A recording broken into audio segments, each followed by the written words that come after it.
આ દેવીના પ્રગટ થવાની સાથે જ ચારે બાજુ દિવ્ય પ્રકાશ પથરાય છે. આ દેવી સાંઢળી એટલે કે ઊંટ ઉપર સવાર થયેલા હતા.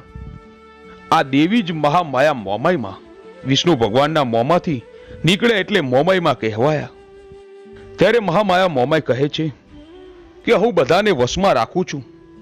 આ બ્રહ્માંડની રચના મેં કરી છે, તેવી જ રીતે મેં વિષ્ણુ ભગવાનને યોગ નિંદ્રાના બંધનમાં બાંધી રાખ્યા છે. એટલે મોમાઈમાં બ્રહ્માજીને કહે છે કે હવે વિષ્ણુને જગાડો, એ મારી માયામાંથી મુક્ત થયા છે. ત્યાં બ્રહ્મા વિષ્ણુને જગાડે છે. વિષ્ણુ જાગીને મોમાઈ માને પ્રણામ કરે છે. પછી વિષ્ણુ ભગવાન મધુ અને કેશવ સાથે યુદ્ધ કરે છે. ઘણા વર્ષો સુધી યુદ્ધ ચાલ્યું, પણ બંને દૈત્યો હારતા નથી. છેવટે વિષ્ણુ ભગવાને મોમાઈ માની સ્તુતિ કરી અને માં પ્રગટ થયા અને કહ્યું કે હે માં, આ બંને દૈત્યો હારતા